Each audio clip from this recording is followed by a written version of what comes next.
a Playlyst original.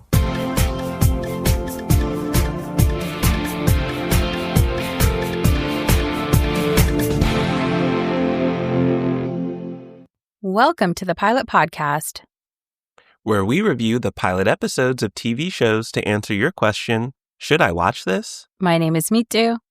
And my name is BJ. And this week, we're watching the listener-recommended Genie, Make-A-Wish on Netflix. So stay tuned to find out what Mitu's first wish would be if she found a genie. I know exactly what it would be. Wow. Okay, before spoiling that surprise, will you spoil a little bit about what happened in this show? Yes, in Genie, Make-A-Wish on Netflix, we meet a genie bent on making a point, played by Kim Woo-bin, who returns after a millennium to grant wishes to a stoic woman, Ka Young, played by Bae Suzy. Can his magic turn her routine-bound world into one of love and fantasy? Can she convince him all humans aren't garbage molded from clay? These are some big questions that they're trying to answer. And I have to say what stood out to me immediately is that we don't have a clear hero or a good person in the main cast. I loved that. What I thought that this show was going to be about, and this is a very light spoiler because it's just in the first minutes that this is revealed, is like this genie and this young woman go on these fun adventures together, because sometimes these K-dramas and K-dramedies can be pretty bright and silly. And so I thought that's where this was going. And then in the intro, when he's this brooding guy who hates that genies were replaced by humans, and genies are born of fire, humans are born of clay, and he doesn't like them and he believes that they're inherently evil.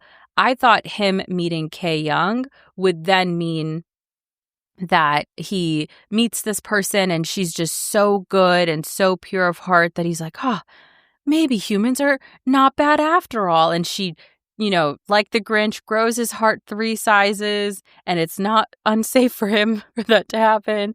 And instead, it's none of this. To quote New York, it's nothing of the sort. It is like these two people are so bad, and it's so fun to watch them be bad on their own and then with each other. Yes. And I think that was a reasonable assumption. That makes me think of a K-drama, My Love from the Stars, where it's a beautiful young woman and an alien, and she helps him develop emotions and feelings and compassion. But here, Kae Young, heartless, emotionless. Some might call her a psychopath. I don't know if she has been diagnosed, but to her own admission, she doesn't care about anyone except her grandmother and maybe one friend. And her grandmother takes a wild approach to teach her empathy. The quote, "If you hug someone, I will hug you too. If you cut someone, I will cut you too. And if you kill someone, I will kill you too." And it worked. That stuck with her. Yeah, I'm not saying I endorse this kind of treatment, but clearly this dynamic between the two of them is working. And another thing that we see is the grandma begins modeling on a young Kae Young is emotions. When you see me look like this, I'm sad. When you see me look like this, I'm happy. When you see me look like this, I'm hopeful. And we see the adult version of our lead doing the same. So I thought that was interesting too, seeing her try to mirror people's emotions. She even imitates the things that she hears around her. Obviously, this is played for comedic effect, like it's silly, the silly things that she's repeating. But to me, it was also just genuinely interesting because she's trying. And I think that is a testament to this relationship with her grandma. We know that she's this very stoic and seemingly unfeeling woman, but clearly she loves her grandma so much that she's like, let's take a selfie. Like she's trying to imitate the things that the people around her are saying. Yes, she is a fascinating person as she is trying to fit into the world, but also doesn't seem to care that much to fit in. And to add to the comedic effect, she's the only one that can see the genie. And so she has this added layer of already being different than other people, and now it looks like she's talking to herself. Yes, and I thought that was a mean trick on her that this genie is doing. And I think it's interesting that because she is so stoic and not necessarily quote unquote pure of heart or so good, she is still not engaging in his three wishes. I love this concept of the three wishes from a genie, not as a gift, but as bait for the fall of mortals. I think that is so fascinating. And she's not buying it because she doesn't care and she doesn't feel anything about these three wishes that he's offering, or really any of these wild things that he's doing to and around her, except for making her look like she's talking to herself.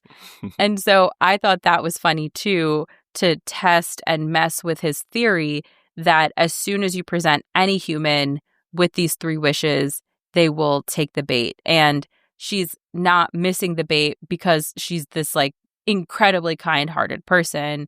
I don't know if she's kind-hearted or not, but rather she's not taking the bait because she doesn't trust him and she doesn't care. Yes, I love that she doesn't care. I love that three wishes interesting to her, whether or not she believes he has these powers. And I think the other interesting aspect to it is she's very successful in whatever her career is. Yeah, whatever that is. Yeah, me too and I were discussing this beforehand. We're not quite sure what she does, but she makes enough money that she is flying to Dubai regularly, going on tours. She's buying gifts for people. And she doesn't seem to want more than that because she does reveal what she does truly want to do. It's not something you buy, and it's not something that people really approve of. No, that is a gift money can't buy. She doesn't need a wish to do that either. No, she could do it. She's just not supposed to. And because that's what she wants so badly, I'm curious what her relationship with the genie will be like.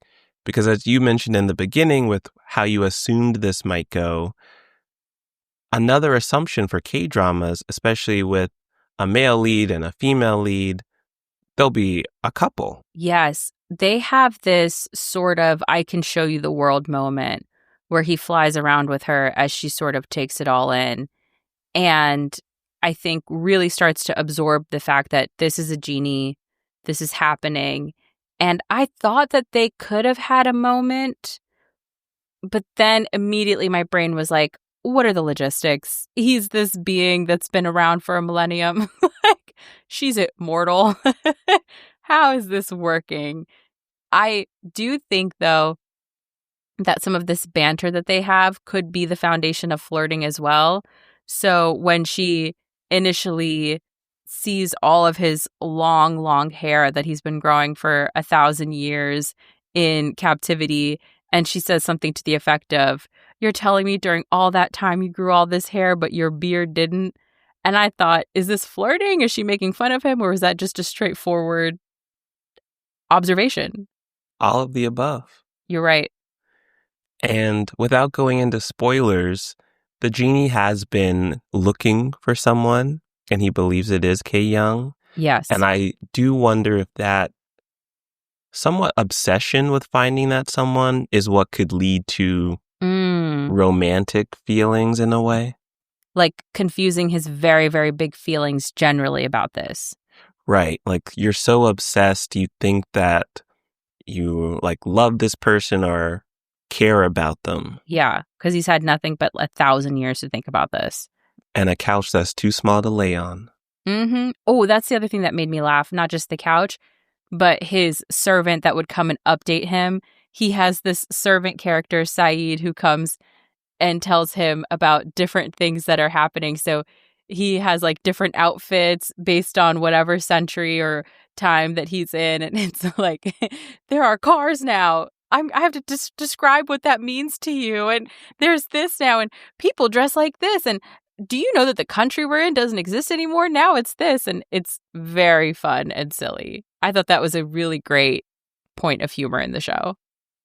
I think that'll be fun if they lean more into what has changed and what does the genie know from different time periods.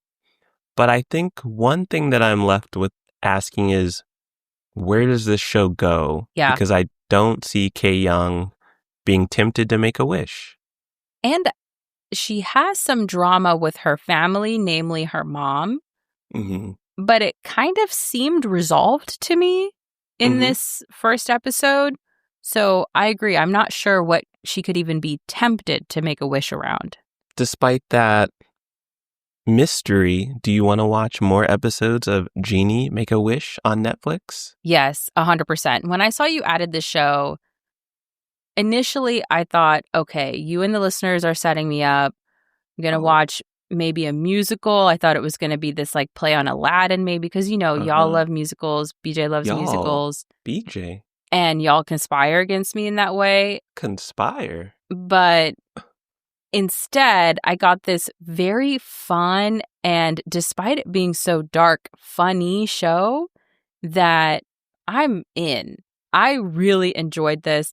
Some wild stuff happens in the first few minutes that I told BJ that I was laying down in the first couple minutes of this, and then I sat up completely and I stayed sitting up because this show deserved my full upright attention. Mm-hmm. So I will watch again, seriously, and I recommend it for people who maybe you're not a K-drama person, but a fun, bright, silly show with this dark twist of both of these people kind of just not doing great things and not wanting good things. Like, they're kind of bad. I think you'll enjoy this too. I have to agree with all your points except for some accusations about why this was added and what the intention could have been. Okay. I would watch again, seriously. I like that this is changing expectations for a K-drama. I like the creepy vibe, but that they're keeping it funny and adding in lighthearted moments. And I'm really curious where this story can go. They've set up two really interesting lead characters, and I feel like there's a lot of possibilities with these wishes and someone so uninterested in having wishes. And I would say, even though it is so open-ended and I can't tell where they're taking this, because they've established such great groundwork in these two characters, I look forward to simply getting to know them more too. Yes. And that, I guess, is another mystery, but an interesting one is, what will their relationship look like? If he is bound to her until these wishes are made, they're probably going to spend some time together. That's true. Okay, me too. We're in the desert of Dubai. Yeah. You found a magic lamp, and a genie offered you 3 wishes. What is your first wish? So I once asked a wise young man, what would you do if a genie offered you 3 wishes? And that young man said, I would wish I could do anything. And that answer has always stuck with me. And so that's exactly what I would wish for, that I could do anything, because then that unlocks everything. That's true. I think the only limitations he set was reviving the dead and traveling to the future or knowing the future. Yeah, uninterested for both. And that leaves a lot of other things. Yeah, I would wish I could do anything. And that young man was BJ, obviously. I was a visionary. I You was were. ready. And are. Still ready. Still waiting. If y'all want more visionary episodes of the Pilot Podcast, or if you're a genie and you're willing to offer us some wishes, and Just you're 2. also just a TV review podcast person, BJ, why don't you tell our listeners, or that magical genie somewhere, where they can find more episodes of the Pilot Podcast? Head to our website at thepilotpodcast.com and subscribe to us on all of your favorite podcast platforms. And me too, where can these people and magical genies find us online? You can find us on social media at The Pilot Pod. And by social media, really, it's namely Instagram. And you can send thoughts, feelings, show recommendations, your contact information if you're a genie and are interested in granting wishes to askthepilotpodcast@gmail.com. Thanks for listening. Thanks in advance, Genie. Bye.